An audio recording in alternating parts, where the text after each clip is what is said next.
Alors, je vais faire procéder à l'appel. Le secrétaire de séance ce soir sera monsieur Jérôme Martignan, s'il n'y a pas d'objection. Jérôme? Non, pas d'objection. Secrétaire de séance. Laissez procéder à l'appel. Monsieur Romain Lopez. Présent. Monsieur Luc Portes. Présent. Madame Annie Delché. Présente. Monsieur Jérôme Pougnan. Présent. Madame Claudine Matala. Présent. Monsieur Pierre Puchot. Madame Stéphanie Gaillet. Présente. Monsieur Guy Gourmel. Présent. Madame Sophie Lopez. Madame Danielle Châtel. Madame Nicole Laffineur. Présente. Madame Frédéric Esquieu. Présente. Madame Danielle Papuga-Puchot. Représentée. Non. Monsieur Robert Pomarède. Représenté. Monsieur Georges Ségard. Présent. Madame Marilyn Descamps. Présente. Madame Arlette Cazorla. Présente. Monsieur Philippe Garcia. Présent. Monsieur Michel Albert Bussy. Représentée. Madame Reine-Claude Hortalot. Présente. Monsieur Philippe Lerminez. Présent. Monsieur Jean-Christophe Thiers. Madame Anne-Marie Dupont-Volard. Monsieur Frédéric Janvier. Présent. Madame Jessie Cotinet. Présente. Madame Laurine Lasserre. Monsieur Soufiane Achtoui. Représentée. Monsieur Robert Dupart. Présent. Monsieur Jean-Claude Lorenzo. Monsieur Ignace Vella. Monsieur Franck Bousquet. Il arrive en retard. D'accord. Madame Marie Cavalier. Madame Estelle Emami.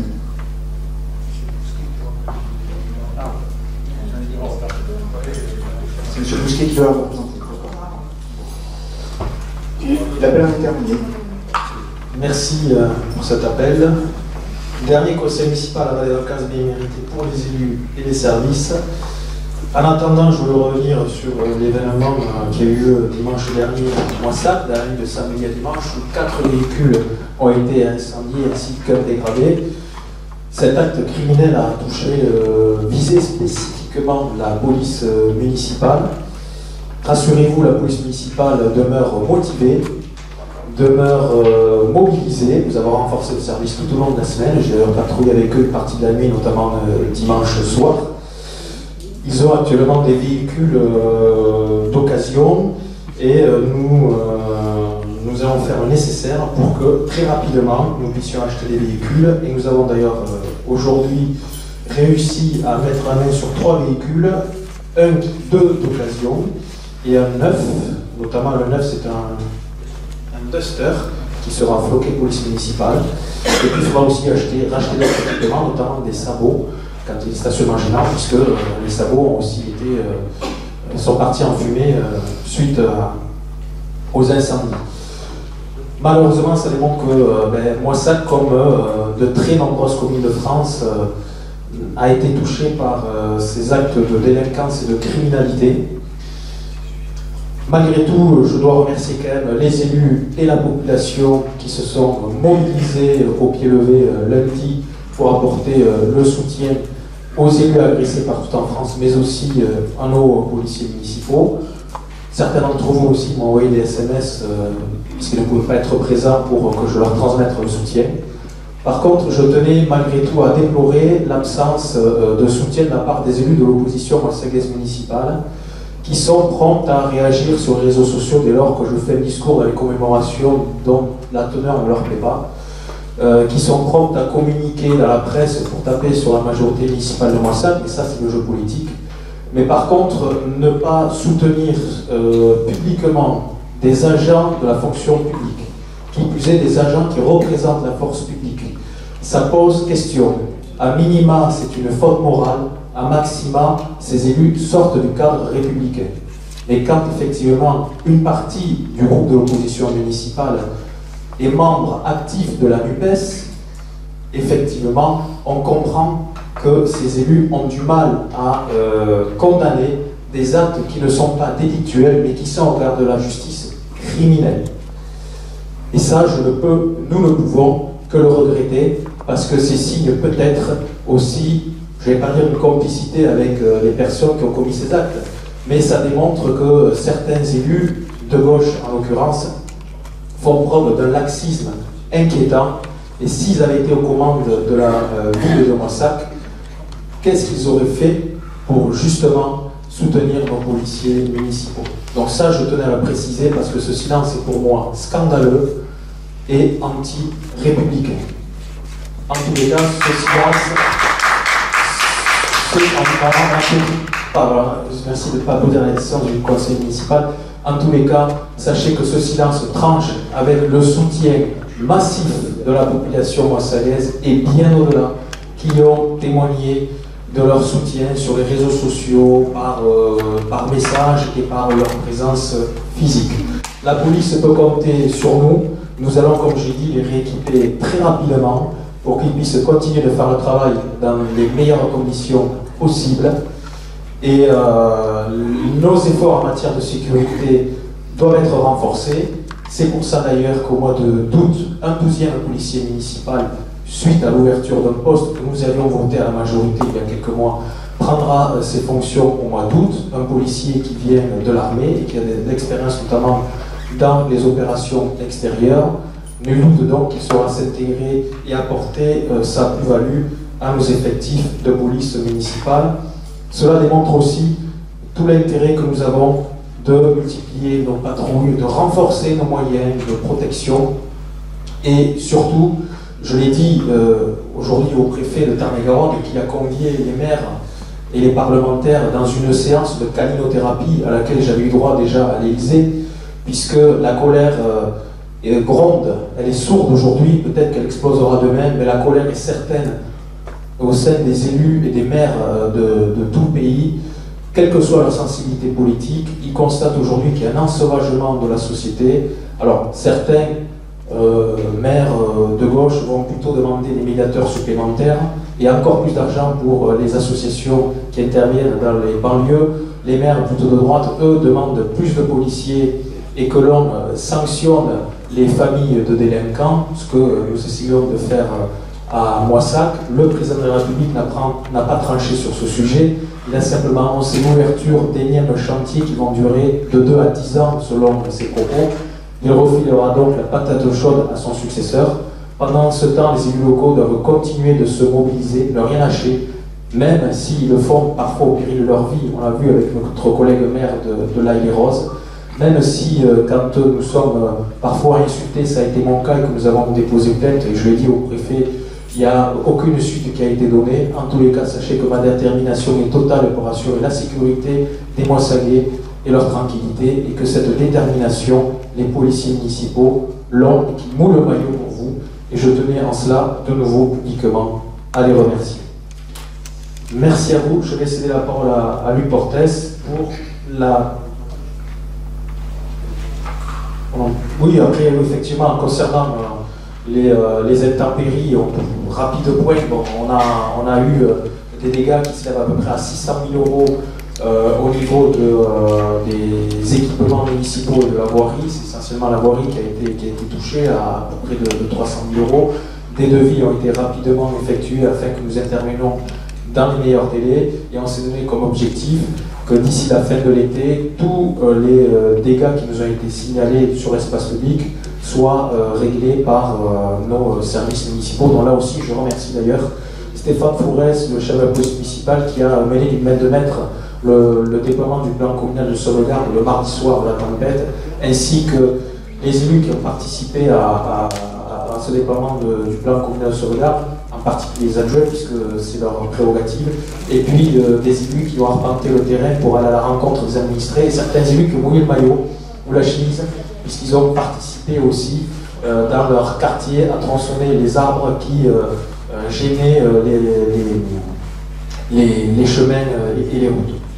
Donc là aussi, nous avons fait preuve de la meilleure activité possible, et hier, j'ai reçu monsieur le sous-préfet en mairie et nous sommes rendus sur place au niveau du ruisseau du Bartac avec monsieur le président de la communauté Briouat et son vice-président Hugues Samin chargé justement de la GEMAPI et des risques d'inondation, afin que nous puissions essayer de traiter de manière globale la problématique du Bartac et plus largement de celle des ruisseaux de Moissac, puisque aujourd'hui la compétence lutte contre les inondations c'est l'intercommunalité, et que nous puissions voir comment, sur le long terme, nous parviendrons à réguler un maximum les risques. Le risque zéro n'existe pas dans la conscience, mais que nous puissions mieux entretenir les cours d'eau et organiser des travaux, notamment d'arrosement ou de bassin d'orage ou autres, pour que nous arrivions à limiter ces phénomènes qui, à mon avis, malheureusement, n'arriveront pas toutes les 100 ans dans les prochaines années. À mon avis, il va falloir s'y préparer. Et donc pour ça, il faut que les collectivités locales compétentes puissent réagir d'abord dans l'urgence par le nettoiement de ces cours d'eau et ensuite agir dans le temps moyen et long pour pouvoir justement remédier à ces risques. Luc, je vais te laisser la parole. Alors d'abord, effectivement, il y a la demande de rajout d'une délibération justement liée à ces dégâts que nous avons subis. Ça va engager des frais supplémentaires, donc je vais vous demander l'autorisation de rajouter cette délibération sur table, que nous voterons dans quelques minutes. Est-ce qu'il y a une opposition à cela? Pas d'opposition. Je vous remercie. Donc ça nous permettra de couvrir justement les intempéries ainsi que les incendies des véhicules sur le parking qui ont eu lieu donc dans la nuit du 1er au 2 juillet. Je souhaitais aussi vous présenter derrière moi un nouveau visage, Madame Brunet Sophie, qui peut se lever et qui est la nouvelle directrice des ressources humaines. Enfin, nous avons réussi à trouver une DRH. Et petite parenthèse, j'ai pu échanger avec plusieurs maires à Paris et tous m'ont fait part aussi de leurs difficultés à trouver du personnel, que ce soit du personnel encadrant, que ce soit du personnel au niveau des CCAS, que ce soit du personnel technique, de voirie, de jardin, de propreté. Il est compliqué aujourd'hui pour les collectivités de trouver du personnel. Pourquoi? Parce que nous faisons face aussi à la concurrence du privé, que les collectivités publiques, par leur grille indiciaire et par le peu de moyens qu'elles ont, ne peuvent pas effectivement rémunérer à hauteur du privé son personnel. Donc ça, c'est une vraie complexité. Et pour information d'ailleurs, au 1er juillet, nous avons une hausse des charges de personnel de 66 000 € sur la mairie et de près de 12 000 € au CCAS, puisque le gouvernement a décidé de réévaluer le point d'indice pour les fonctionnaires, tant mieux pour eux, sauf qu'il l'a fait de manière accélérée, sans concertation avec l'Association des maires de France. On l'a appris le lundi de la semaine précédente pour une application 15 jours après. Sachant que nous, on a, par notre scène de gestion, pu absorber cette hausse, puisque nous avons un matelas, mais il y a des communes qui, elles, sont très justes et ne pourront pas absorber cette hausse et devront faire des budgets supplémentaires. Donc ça peut poser aussi des difficultés quand ce type de mesure nécessaire pour le pouvoir d'achat de nos fonctionnaires n'est pas préparé en amont. Et ça, les maires, bien sûr, le regrettent tous. On peut passer aux délibérations, l'approbation du procès verbal de la séance du 13 avril 2023. Est-ce qu'il y a des questions sur cette approbation? Pas de questions, donc on passe au vote. Qui est contre? Qui s'abstient? Adopté. Luc Portes, délibération concernant le maintien dans ces délégations du 5e adjoint suite au retrait de ses fonctions, suite au retrait de ses délégations. Bon, délibération numéro 1, délibération sur le maintien ou non dans ses fonctions du 5e adjoint suite au retrait des délégations. Monsieur le maire expose que par arrêté du 28 juin 2023, il a décidé de rapporter les délégations consenties au 5e adjoint, M. Pierre Puchot, à compter du 1er juillet 2023. L'article L. 2122-18 alinéa du Code général des collectivités territoriales impose au conseil municipal de se prononcer sur un maintien ou non dans ses fonctions de l'adjoint auxquelles toutes les délégations ont été retirées. C'est lors de la présente délibération. Alors la question qui est posée, est-ce que attendez, il faut bien faire attention à la question posée, est-ce que le conseil municipal décide de ne pas maintenir M. Pierre Puchot dans ses fonctions d'adjoint au maire? Je répète la question. Est-ce que le conseil municipal décide de ne pas maintenir M. Pierre Puchot dans ses fonctions d'adjoint au maire? En premier, c'est marqué décide de maintenir. Oui, mais Non, pour mais la c'est compréhension, l'un ou l'autre. d'abord, et après on passe au vote du second. Chacun pourra le texte. Mais voilà, on commence par celle-ci et ensuite on verra abstention ou pour le maintien. Alors, il décide de ne pas maintenir.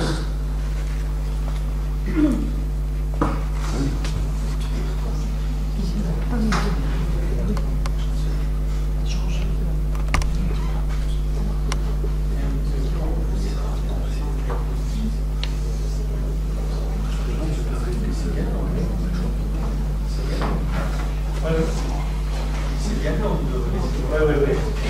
On la question complexe quand même. Il faut bien savoir que c'est des autres questions. Non, tout le monde est clair. Il n'y a pas de souci, rassurez-vous. On est clair, on a les yeux en fait. Alors là, on est bien d'accord. Donc la majorité décide de ne pas maintenir M. Capuchon. Qui s'abstient?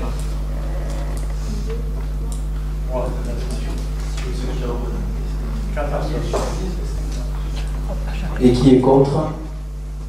Voilà. Très bien. Merci. Délibération numéro 2. Jérôme Pouliard, modification du bureau de vote. Modification des bureaux de vote.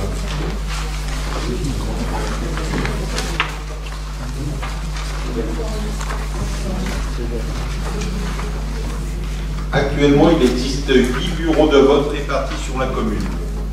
3 se situent en zone rurale sur les écoles de Matali, Saint-Benoît et La Mégère, et 5 en zone urbaine sur les écoles du Sarlat et de Montebello, au centre culturel, à l'espace Confluence et au pôle de Paris. Suite à la réunion de la commission électorale élargie du 15 mai 2023, Monsieur le maire propose de regrouper des bureaux de vote de la manière suivante. Espace Confluence, regroupement des bureaux de vote du Sarlat, du hall de Paris, du centre culturel et de l'espace Confluence. École de Montebello, toujours salle à la haie. École de la Mégère, dans le préfabriqué. École de Matali, salle polyvalente. École de Saint-Benoît, salle à la haie. L'espace Confluence devient le bureau centralisateur. Ces modifications apportées sur les bureaux de vote permettront de régler le problème du stationnement le dimanche matin en centre-ville, jour de marché, de ne plus avoir de bureaux de vote dans les cantines scolaires, de passer de 8 lieux de vote à 5, simplifiant ainsi l'organisation des élections. Sur l'espace Confluence, une réorganisation au niveau du personnel municipal nécessaire pour faire fonctionner ce nouveau lieu sera étudiée. Alors, il y a une commission, la commission électorale qui s'est réunie, élue de la majorité et de l'opposition, qui à l'unanimité a proposé cette organisation.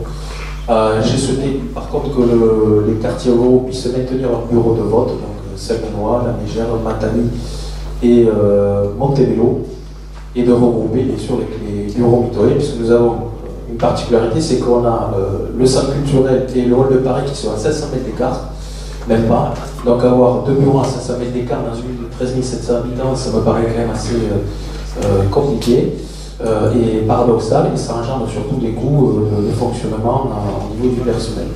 Donc c'est une expérimentation en vue des élections européennes qui auront lieu l'an prochain, et en fonction du résultat de l'expérimentation, soit on restera sur cette nouvelle carte, soit on reviendra sur l'existant.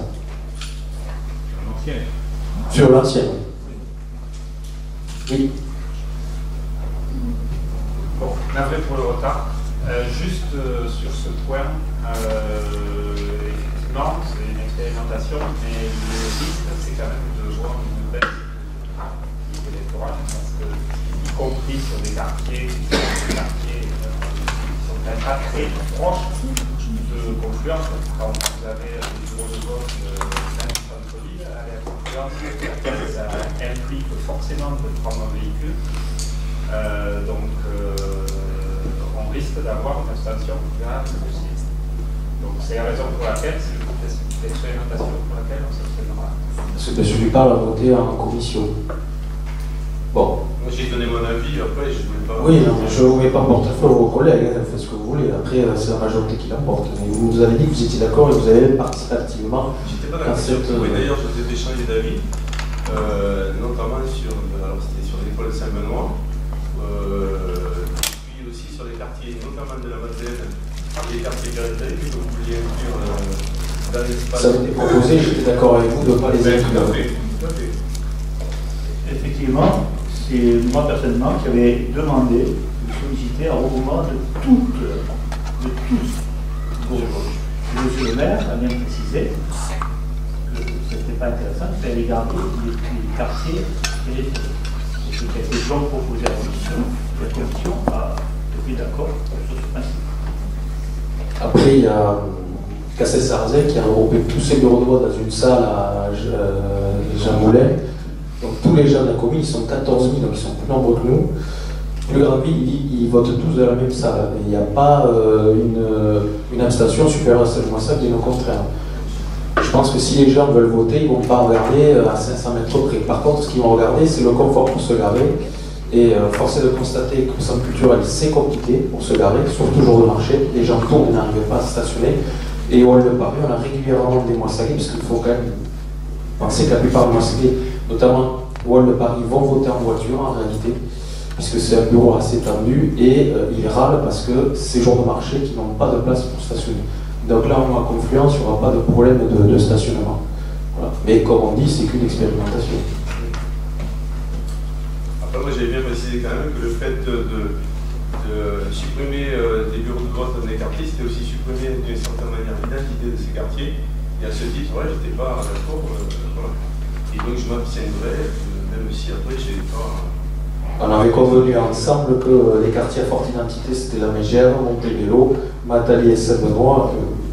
Centre culturel, il n'y a pas d'identité. Centre culturel et Confluence, c'est pas un quartier, c'est une salle polyvalente. Donc on avait convenu de ça. Je comprends. Je ne vous reproche pas de changer d'avis. Hein. Je n'ai pas changé d'avis. À Saint-Benoît, c'était de l'église. À la c'est quoi? C'est à l'école. On reste au même endroit. Ah oui, d'accord. Parce que normalement, on devait aller sur l'église. Oui. Voilà. Oui. Il faut parler au micro. Je vais enregistrer le débat.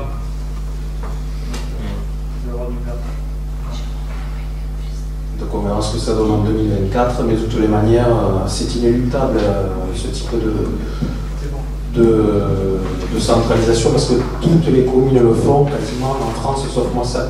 Alors nous on le maintient, et je tiens à le maintenir, et tant que je serai maire, je le maintiendrai dans les quartiers ruraux, ça c'est certain. Très bien. Mais sur Saint-Benoît, en fait, c'était l'église qui devait apparaître.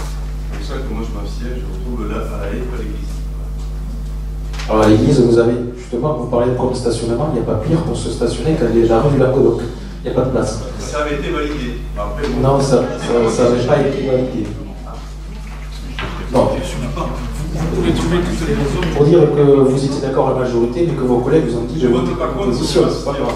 Mais je sais, mais vous avez le droit. C'est le jeu.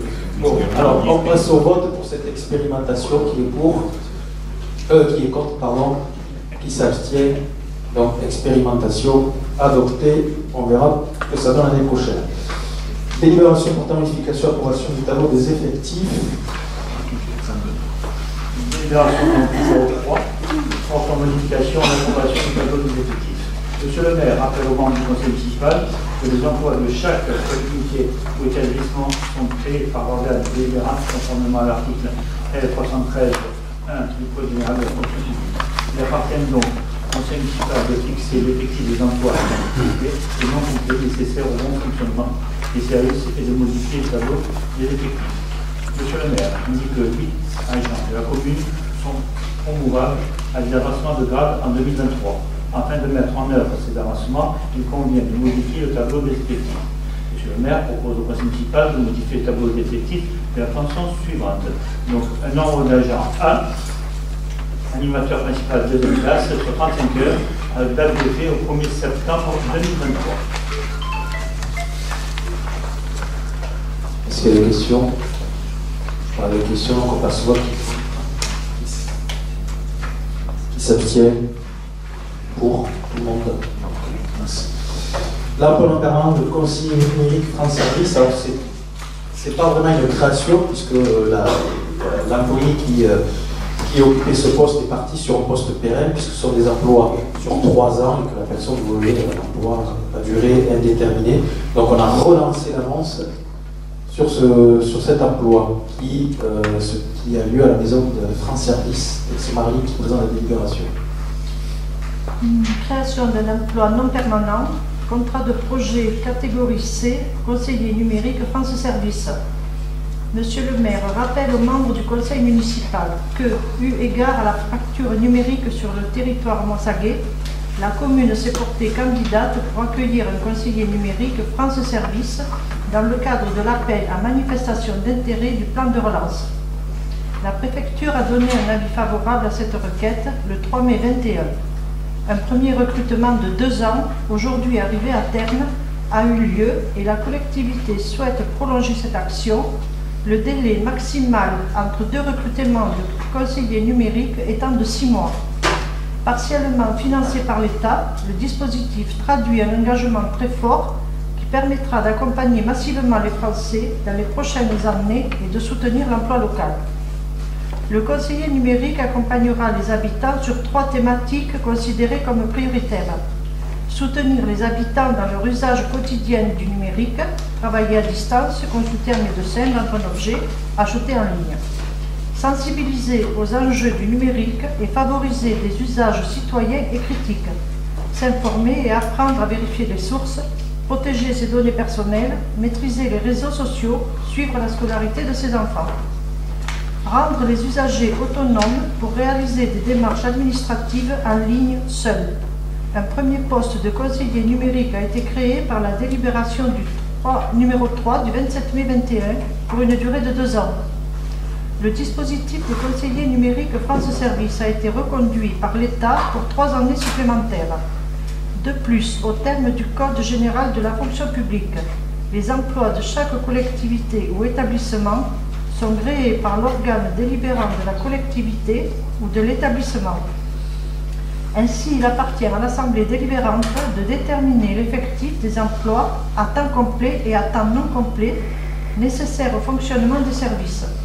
De même, la modification du tableau des effectifs afin de permettre les avassements de grade relève de la compétence de l'Assemblée délibérante. Monsieur le maire propose donc à l'Assemblée délibérante de recréer un emploi non permanent, contrat de projet de la catégorie C, pour un poste de conseiller numérique France Service pour une durée de 3 ans. Monsieur le maire soumet à l'approbation du conseil municipal la création de cet emploi.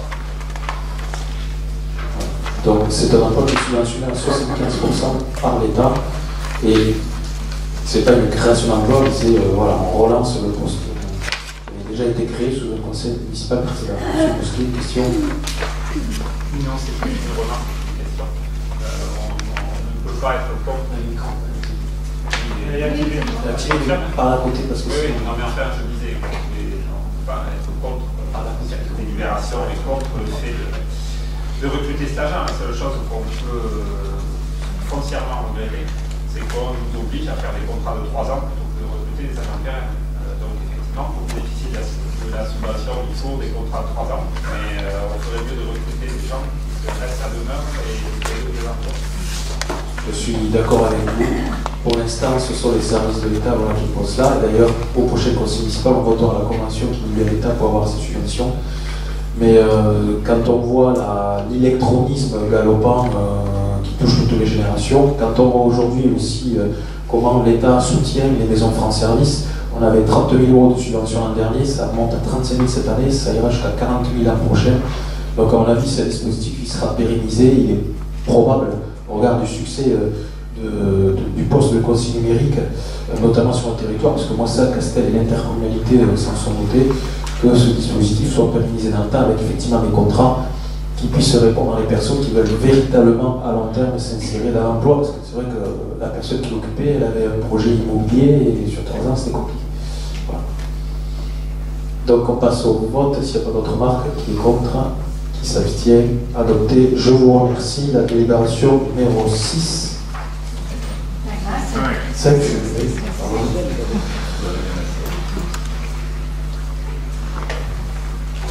Délibération portant création d'emplois permanents, numéro 5. Monsieur le maire, rappelle aux membres du conseil municipal qu'au terme du Code général de la fonction publique, les emplois de chaque collectivité ou établissement sont créés par l'organe délibérante de la collectivité. Ainsi, il appartient à l'Assemblée délibérante de déterminer l'effectif des emplois à temps complet et temps non complet nécessaires au fonctionnement des services. De même, la modification du tableau des effectifs relève de la compétence de l'Assemblée délibérante. Monsieur le maire, informe les membres du conseil municipal qu'en raison des besoins de la collectivité, suite à une mutation interne, il convient d'élargir le profil du poste de rédacteur territorial pour le service programmation culturelle communication, en permettant un contractuel type postulé. Le poste laissé vacant sera supprimé après avis du comité social territorial lors d'une prochaine séance. Par conséquent, monsieur le maire propose à l'Assemblée délibérante de modifier le tableau des effectifs de la collectivité de la façon suivante. Un rédacteur, service programmation culturelle, communication. Alors, baccalauréat, expérience sur un poste similaire de 1 an minimum. Temps de travail 35 heures, date d'effet au 15 juillet 2023. Précision là aussi, ce poste existe déjà, il est ouvert qu'aux permanents. Et donc là, cette délibération permet aussi de l'ouvrir aux contractuels pour essayer d'avoir un maximum de candidatures éligibles. Monsieur Bousquet. Oui, étant donné la manière dont effectivement les services municipaux, liés à la culture ont été peu à peu dessinés, je pense qu'il est effectivement indispensable de recruter, mais cela étant, on ne va pas soutenir une politique du point de vue de l'emploi dans la culture telle que vous la menez, donc c'est là à votre avis.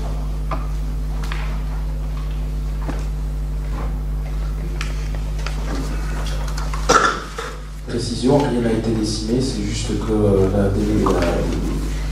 le montage qu'il y avait eu avec MCV est terminé, que le directeur de MCV, qui avait oublié qu'il était aussi directeur des affaires culturelles de Moissac, a quitté le navire en partant avec MCV, et ensuite il a quitté MCV quand MCV a voulu, sans d'ailleurs tout dessiner. Bon, on a strictement rien dessiné en la matière et on n'a pas baissé les effectifs. Je ne parlais pas spécifiquement de MCV, je parle de la culture en général, qui concerne à la fois le service patrimoine, il me semble, effectivement, en termes de conservateur du patrimoine de la commune, et je parle également de la bibliothèque, donc effectivement, tout ce qui était des services. Alors, je précise qu'on a remplacé l'ancienne bibliothécaire, la directrice de la médiathèque n'était pas bibliothécaire de formation, était cadre B ou C, B, et là on l'a remplacé par une bibliothécaire de formation qui a travaillé dans les grandes communes et qui est catégorie A. Là-dessus, on ne peut pas me l'embaucher. Alors, on passe au vote. Qui est contre, qui s'abstient, délibération adoptée. La délibération numéro 6. Délibération numéro 6 portant création d'un emploi saisonnier pour l'exercice 2023. Monsieur le maire rappelle aux membres du conseil municipal qu'au terme du code général de la fonction publique, les emplois de chaque collectivité ou établissement sont créés par l'organe délibérant de la collectivité.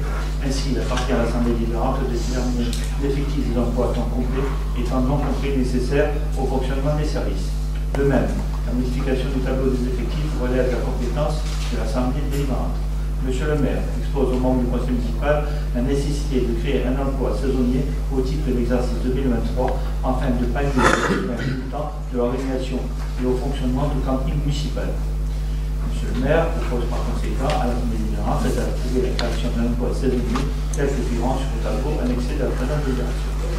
Le tableau va apparaître au camping, un agent d'accueil qui est comme grade adjoint administratif territorial sur une durée de 35 heures, sur une durée de contrat du 10 juillet 2023 au 31 août 2023. Alors, précision là aussi, il était prévu de recruter, d'essayer de trouver un stagiaire, mais malheureusement, on n'a pas réussi à trouver de stagiaire, puisque je vous l'ai dit, c'est très compliqué aujourd'hui de recruter, donc on n'a pas réussi à retrouver de stagiaire, on se retrouve contraint d'ouvrir ce poste saisonnier. Précision, vous avez voté abstention ou contre sur la précédente libération? Contre. Alors, levez bien la main parce que le scrutin général n'avait pas eu. C'était tellement vite que...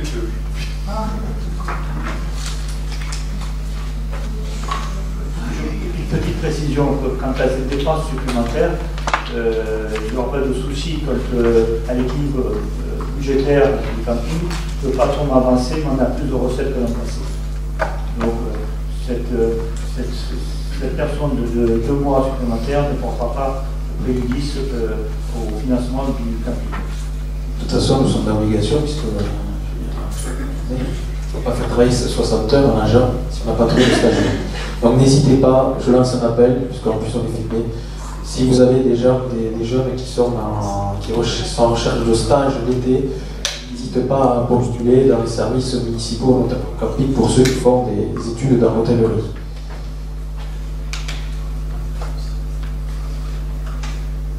Alors, on passe au vote. Qui est contre? Qui s'abstient? Je n'ai pas compris. Non, là. D'accord, très bien, merci. Délibération numéro 7, décision modificative.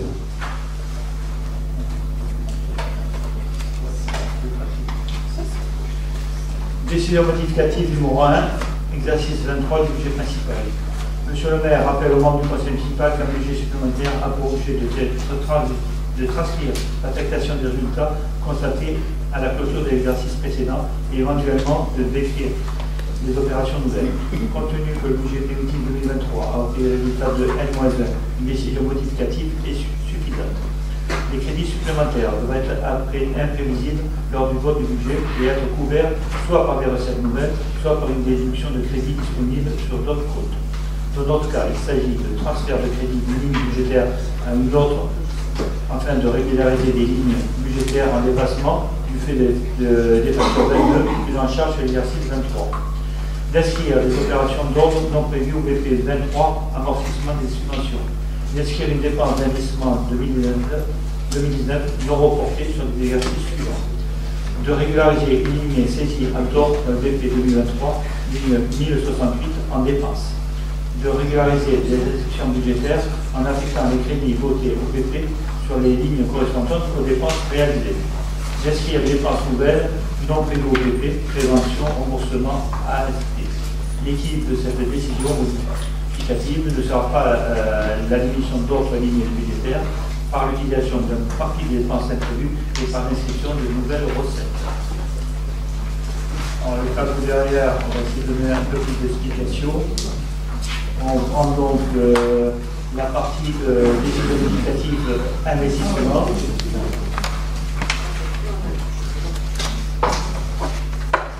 En amortissement, on se trouve avec deux dépenses de 813 euros et 1154 euros qui seront amorties. Donc ces dépenses d'amortissement sur les subventions d'investissement. Une ligne d'écriture qu'on trouvera après en recette. La subvention d'équipement versée, la TIVH de 2019, Tarn-et-Garonne habitant, de 20 000 euros. La subvention d'équipement non transféré, remboursement de façade, faut verser par l'OPH, 1 500 euros. L'excédent de fonctionnement capitalisé, dans la mérite d'explication, nous avions donc une recette d'excédent de 1 845 059 euros, ce qui permet donc de faire les investissements. Cette ligne a été écrite aussi en dépenses à tort. Il y a des vidéos de régulariser, et ce qui permet donc de diminuer l'emprunt de la même somme de 1 845 059. Ce que vous avez dit déjà lors de la présentation du budget, vous avez parlé qu'on aurait un emprunt de 1,5 million. Autre bâtiment public, donc c'est des affectations de 700 000 d'un côté à 700 000 de l'autre, plus d'un côté et moins de l'autre, et on fait un équilibre général avec une dépense imprévue de moins 23 477 euros. Ceci, donc, ça permet d'avoir un équilibre général en DM de 1 825 559 en dépenses et la même somme en recettes. Alors pour le fonctionnement, nous avons de mauvaises surprises en ce qui concerne l'énergie. On se doutait un peu, c'est pour ça qu'on avait fait un maximum de provisions sur les dépenses imprévues. Donc on a 215 118, 16 500, 11 254 qui seront donc couverts par les dépenses imprévues. L'alimentation, donc c'est un petit poste de 540 euros. Il s'agit uniquement d'une fontaine à eau à la police. Cette fontaine à eau était prise sur un budget général. Maintenant, chaque service reprend son matériel, on pourrait dire comme ça.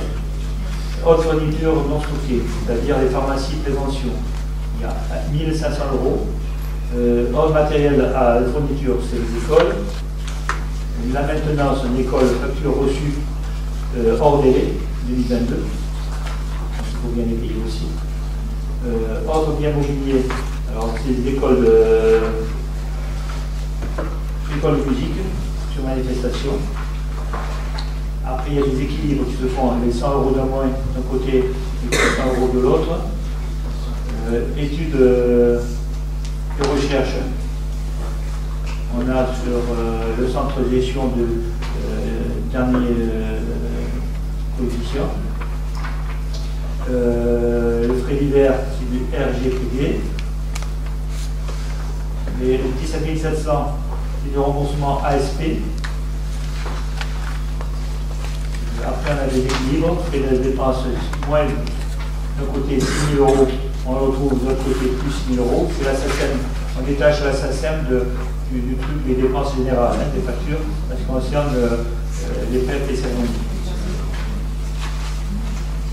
On s'approche comme ceci, on s'approche du M57 que l'on aura l'obligation de mettre en place dès la saison prochaine. C'est-à-dire sur le cotisation pour assurance personnelle, 68 000 du moins de côté, mais on récupère en recette 68 000, donc on a un équilibre dépenses-recettes. Autre aussi, c'est pareil, une sorte de SACEM, 500 de côté, 500 de l'autre, moins d'un côté, plus de l'autre. On arrive à un résultat total de 69 967 recettes et dépenses.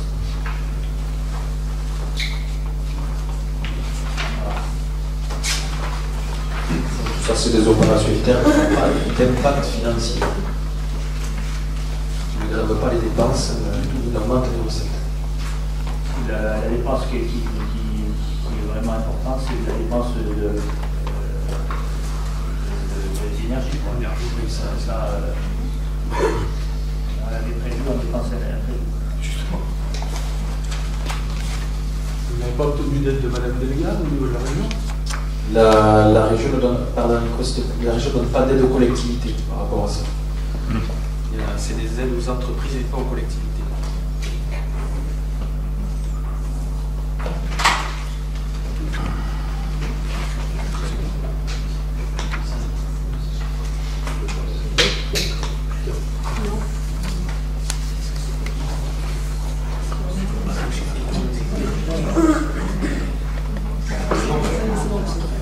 Oui, par rapport à l'électricité, justement, là.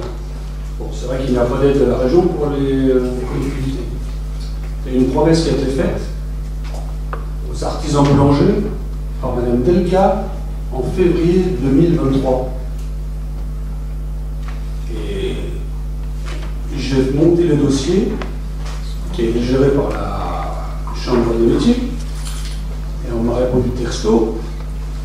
90% des dossiers qui ont été montés par les artisans boulangers qui, eux, avaient besoin de cette aide financière pour pouvoir surmonter le surcoût multiplié par 400% de l'électricité en début 2023. Pratiquement aucun dossier n'est accepté. Voilà, c'est une petite parenthèse. La gauche, Mme Delga, des promesses annoncées dans les journaux, dans la dépêche en février 2023. Et rien, aucun argent ne redescend. Merci pour cette précision. Donc, est-ce qu'il y a des questions? Non, il n'y a pas de questions. C'est une délibération plutôt technique. On ne votera pas. Vous lèverez bien le bras quand... Alors, on passe au vote qui est contre, qui s'abstient. Délibération technique, comme vous dites, adoptée. La numéro 7, c'est celle que je vous demandais de mettre sur table pour que nous puissions la délibération numéro 8. Bonjour, je suis pressé. Délibération numéro 8, donc c'est la délibération mise sur table pour que nous puissions engager les frais pour acheter rapidement les voitures de police municipale ainsi que réparer les dégâts sur la voirie et les bâtiments. Je laisse présenter Luc. Alors, décision modificative numéro 2, l'exercice 2023, budget principal. Ah, pardon, c'était. Non, c'est ça qui est sur table. Hein. Mais tu sais pas d'erreur, Elle n'est pas numérotée parce qu'elle Elle est à part. C'est le numéro 1. C'est celle qui a la donc, on reprend sur la numéro 8 qui est dans l'ordre de. Dans l'ordre. La 7 bis ou la. Voilà. Alors, on va la mettre. On l'a fait maintenant. Donc, je reprends l'exercice modificatif numéro 2, exercice de 23 du budget principal. Monsieur le maire rappelle aux membres du conseil municipal qu'un budget supplémentaire a pour projet de transcrire l'affectation des résultats constatés à la clôture de l'exercice précédent et éventuellement de décrire les opérations nouvelles. Compte tenu du budget 2023 qui a repris des résultats N-1, une décision modificative est suffisante. Les crédits supplémentaires devraient être imprévisibles lors du vote budget et être couverts soit par des recettes nouvelles, soit par une guérée de crédits disponibles sur d'autres comptes. Ces décisions modificatives inscrivent des crédits supplémentaires d'investissement afin de prendre en compte les réparations des travaux nécessaires suite aux intempéries du 21 juin dernier, ainsi que l'acquisition de nouveaux véhicules pour la police municipale, conséquence de dégradation du 2 juillet 23 sur un parking privé occupé par la mairie. L'équilibre de ces crédits supplémentaires se fera par un appel à l'emprunt sur un montant total de 600 000 €, ce qui permet de ne pas toucher du tout à nos investissements, à nos projets et à notre PCI. Alors, il a été posé par les maires de France mardi au président de la République la question concernant justement ces emprunts, sur les emprunts à taux zéro, parce que nous on a 600 000 €, mais il faut comprendre que certaines communes ont beaucoup plus. Donc, on n'a pas eu de réponse concrète, mais voilà, l'État travaille à ce que ce soit pris en compte. Après, on aura une partie assurée par les assurances, notamment sur les bâtiments. Oui.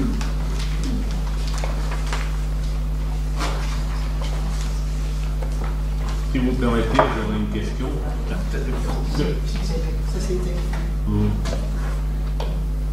Si vous permettez, j'aurais une question. Ce budget de 600 000, on n'a pas des assurances pour couvrir une partie de ce budget? Si. Bon, effectivement, sur ces 600 000, c'est la dépense. Pour équilibrer le budget, on en fasse une recette. La recette, c'est l'emprunt. Ouais. Pour l'opération. Il est certain que si on reçoit des subventions, si on reçoit quelques aides, quelles que soient, sur des assurances et portes, si on est là, on se les papiers. Donc on est sur le maximum de recettes. Donc c'est...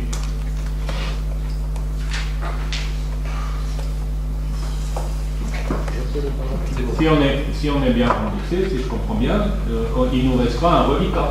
Oui, tout à fait. Merci. Et dans l'opération budgétaire, nous sommes obligés d'avoir un équilibre. Les chiffres, c'est pas. Alors, précision en ce qui concerne les travaux, les bâtiments scolaires pour 70 000 €, les autres bâtiments, c'est-à-dire administratifs, pour 60 000, les techniques pour 110 000, les véhicules pour 120 000 et la voirie pour 240 000. C'est pour les véhicules. Vous avez vu. Coûte cher cette voirie. Et il faut mettre l'argent où il faut. C'est sûr. Alors, est-ce qu'il y a des questions ou pas, M. Bousquet? Non, pas de question. C'est une opération qui se fait il est nécessaire d'agir vite sur ce point-là, à attendre les assurances. Bon, je vous remercie pour votre approbation. Alors, on passe au vote qui est contre, qui s'abstient, débat sur l'unanimité. La numéro 8, Nicolas Funer, c'est pour le dispositif des clauses sociales dans les emplois publics. On l'avait déjà passé en début de mandat, sauf qu'on doit la repasser parce que l'association qui s'occupait de ça en Tarn-et-Garonne a disparu. Donc on est allé chercher une autre association qui est Haute-Garonne pour pouvoir continuer ce dispositif qui ne coûte rien du tout. Marché public. Convention sur la mise en œuvre d'un dispositif d'insertion sociale pour le marché de la mise aux normes de la piste d'athlétisme. Monsieur le maire expose aux membres du conseil municipal que la ville de Moissac souhaite la mise en place d'un dispositif d'insertion sociale pour les marchés publics. Cela consiste à réserver une part de l'exécution des marchés à des personnes rencontrant des difficultés particulières d'insertion dans le travail. Une mention à cet effet sera intégrée dans les caisses de dossier de consultation des entreprises. La ville de Moissac a sollicité Toulouse Métropole Emploi pour la mise en œuvre et le suivi de cette clause. La Convention a pour but de fixer les règles de collaboration.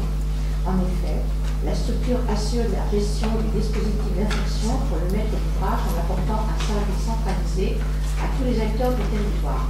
En entreprises et personnes en insertion, acteurs de l'emploi, de l'insertion. La structure calcule le nombre d'heures d'insertion en fonction du type de marché, conseille les entreprises et propose des candidats en liaison avec l'ensemble des organismes prescripteurs, Pôle emploi, mission locale. Elle assure également un suivi durant la prestation et restitue en fin de marché un bilan de l'action d'insertion. Un bilan annuel est également réalisé, reprenant le montant des heures réalisées, le nombre de personnes concernées. La convention a une durée de validité de 24 mois à compter de sa signature. Il convient aujourd'hui d'autoriser M. le maire à signer la convention de clause sociale et tous les documents à intervenir.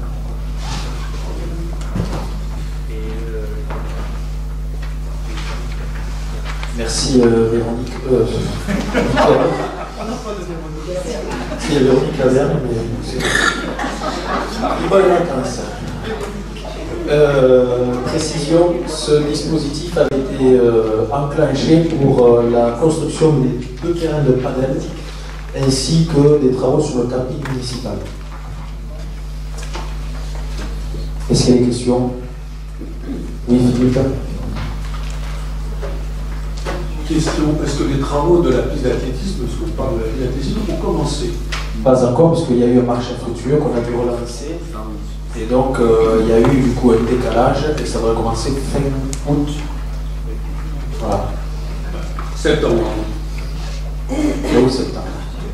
Et on aura la piste d'athlétisme pour les Jeux Olympiques ou pas? Oui. Yes. Ouais. Et là, c'est vrai qu'un des marchés sur la facture, il est obligé de le relancer. C'est impossible. Donc, on passe au vote qui est contre, qui s'abstient. Délibération adoptée, la numéro 9, Georges, concernant les demandes de subvention de l'inscription de nos projets voirie du cœur de ville au PETR. Aménagement de la rue du Iran, de la rue et place de la Liberté, rue Falière. Approbation et instruction du projet aux politiques contractuelles des pôles du groupe territorial et rural Garonne-Quercy-Gascogne. Monsieur le maire expose au nom du conseil municipal que la ville de Moissat engage une vaste réhabilitation de ces espaces publics du centre-ville, des aménagements pour réduire la vitesse en agglomération seront réalisés permettant une circulation sécurisée pour les déplacements doux. Vas-y. Oui, s'il vous plaît. Oui, un peu de silence. Allez-y. Merci. Vas-y, Georges. Marche vélo. Ce projet est d'autant plus important que la ville classée Grand Site Occitanie est traversée par la véloroute des Deux-Mers et par le chemin de Saint-Jacques-de-Compostelle. La Bastia, le chef-d'œuvre de l'art roman, inscrite au patrimoine mondial de l'humanité par l'UNESCO depuis 1998, au titre des chemins de Saint-Jacques-de-Compostelle, est une étape incontournable sur le chemin. De nombreux pèlerins et autres visiteurs viennent chaque année pour découvrir l'ensemble abbatial. L'aménagement de ces zones de circulation situées en bourg-centre a pour principal objectif d'assurer la mixité fonctionnelle et la cohabitation de tous les usagers dans de bonnes conditions de sécurité. Les aménagements prévus sont la rue Guilleron. Cette rue jouxte l'enceinte de la Bascale. Les travaux consistent à revaloriser la rue par un élargissement des trottoirs pour faciliter le déplacement des usagers vulnérables, piétons, cyclistes, PMR, personnes âgées et enfants. La chaussée et les trottoirs seront revêtus de pavés comme la plupart des rues de Moissat, et notamment les abords de la Bascale. La place est la rue de la Liberté, rue Falière. Les travaux consistent à embellir la place en réorganisant le stationnement, les accès au commerce et à sécuriser l'entrée de la nouvelle micro-crèche. Ces rues rejoignant le centre-ville faciliteront l'accès des habitants au commerce, au service public. Il est prévu dans cette requalification l'intégration d'une fontaine en circuit fermé et la plantation d'arbres, créant ainsi un îlot de fraîcheur. Les rues de la Liberté et Falière seront pavées avec des trottoirs aux normes, toujours en harmonie avec le site de la Bascale tout proche. Par la suite, des demandes de subvention seront sollicitées par décision auprès de l'État de la région et du conseil départemental.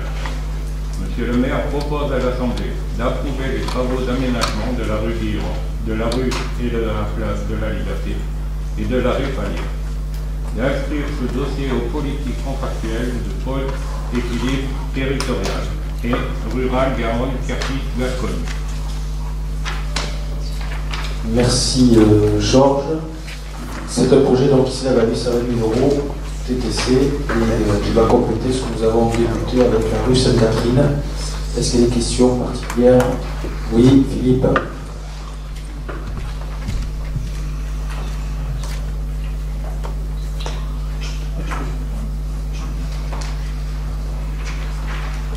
Oui, monsieur le maire, en rapport avec ça, je me pose une question.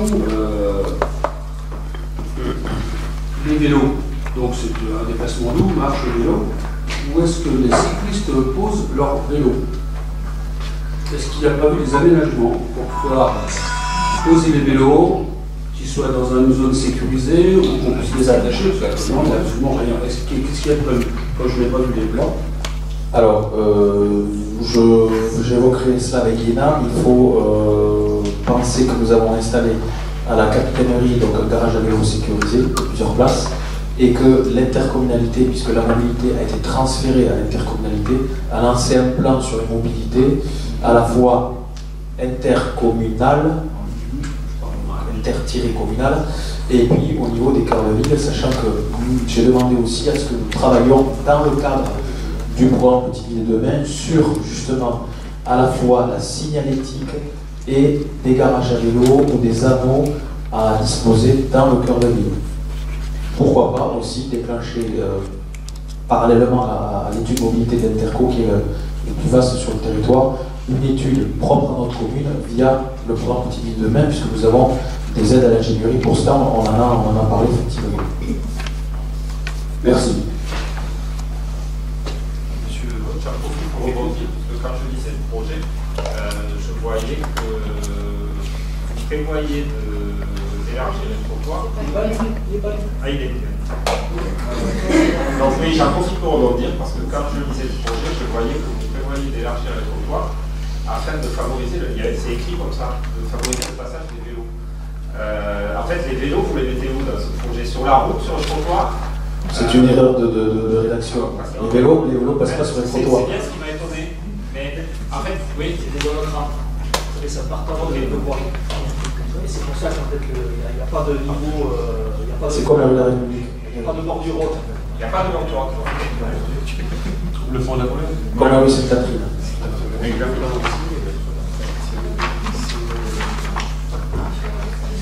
Et je remercie Guéna qui a dessiné ce projet.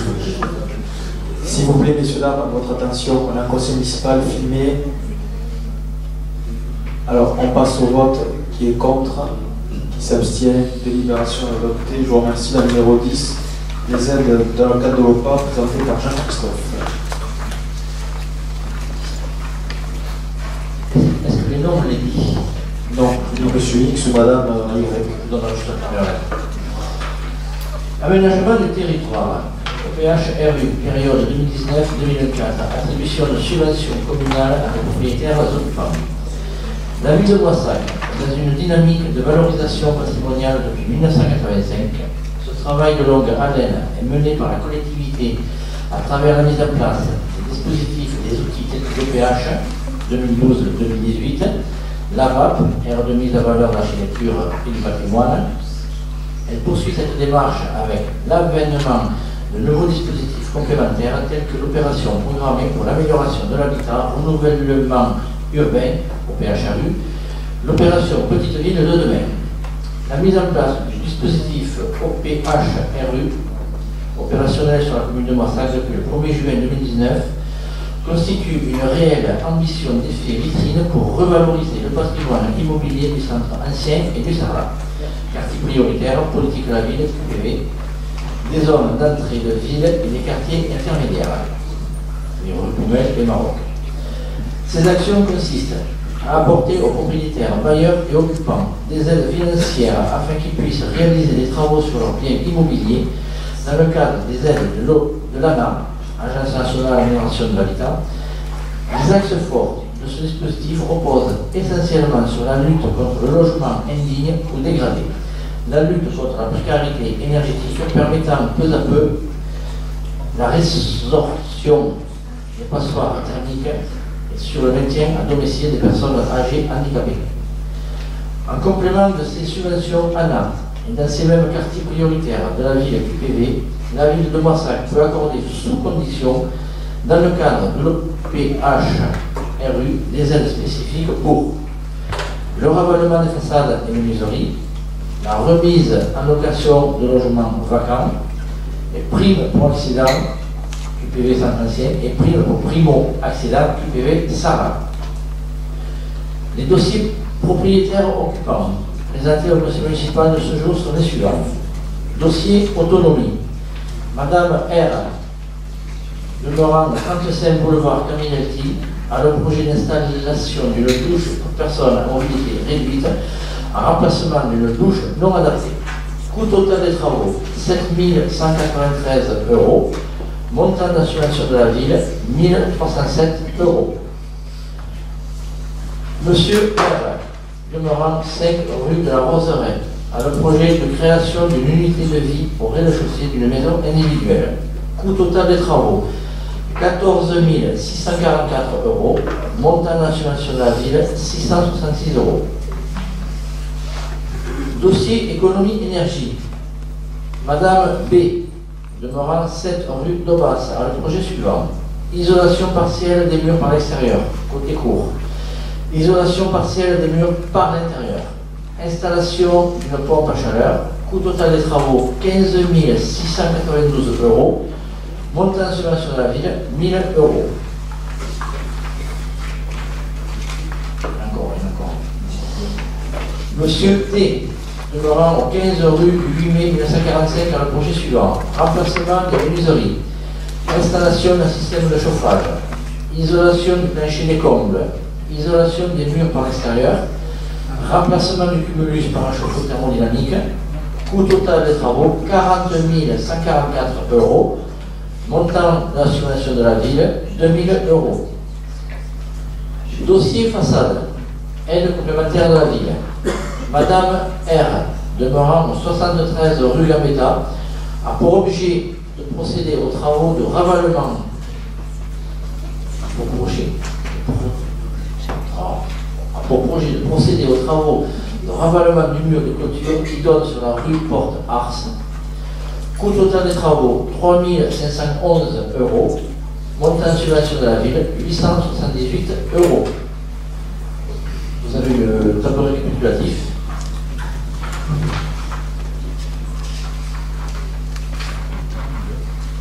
Merci Jean-Christophe. Est-ce qu'il y a des questions sur la délibération? Non, donc on passe au vote. Qui est contre? Qui s'abstient? Délibération adoptée. Jean-Christophe toujours pour une mise à disposition au bénéfice d'Enedis. Convention de mise à disposition pour l'occupation d'un terrain de 15 mètres carrés situé au Fraïseba à Moissac, destiné à l'installation d'un poste de transformation de courant électrique PSSA 8212 P0300 Lojol avec la SA Enedis.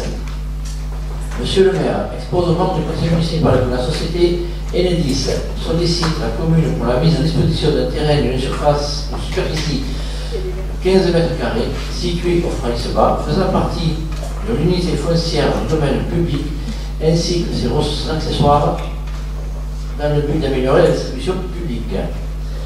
Le poste de transformation de courant électrique PSSA 8212 P0300 à Lojol et les appareils situés sur cet emplacement font partie de la concession et à ce titre seront entretenus et renouvelés par Enedis. La convention prendra effet à compter de sa signature et elle conclut pour la durée des ouvrages dont il est question aux articles 1 et 2 et de tous ceux qui pourraient leur être substitués sur la prise des ouvrages existants. Dans le cas où le poste viendrait à être définitivement désaffecté et déséquipé, rendant le lieu libre de toute occupation et mettant fin à la présente convention, Enedis fera son affaire de l'enlèvement des ouvrages. En contrepartie, Enedis devra verser au plus tard au jour de la signature de l'acte authentique à la commune qui accepte par la comptabilité du notaire une indemnité unique et forfaitaire de 225 €. En conséquence, il est proposé à l'Assemblée délibérante d'autoriser M. le maire à signer tout document à intervenir relatif à cette convention de mise à disposition du terrain d'une superficie de 15 m² située au Freisebas, à Moissac, faisant partie du domaine public de la commune. Merci Jacques-Christophe. Des questions? On vote régulièrement de ce type de convention.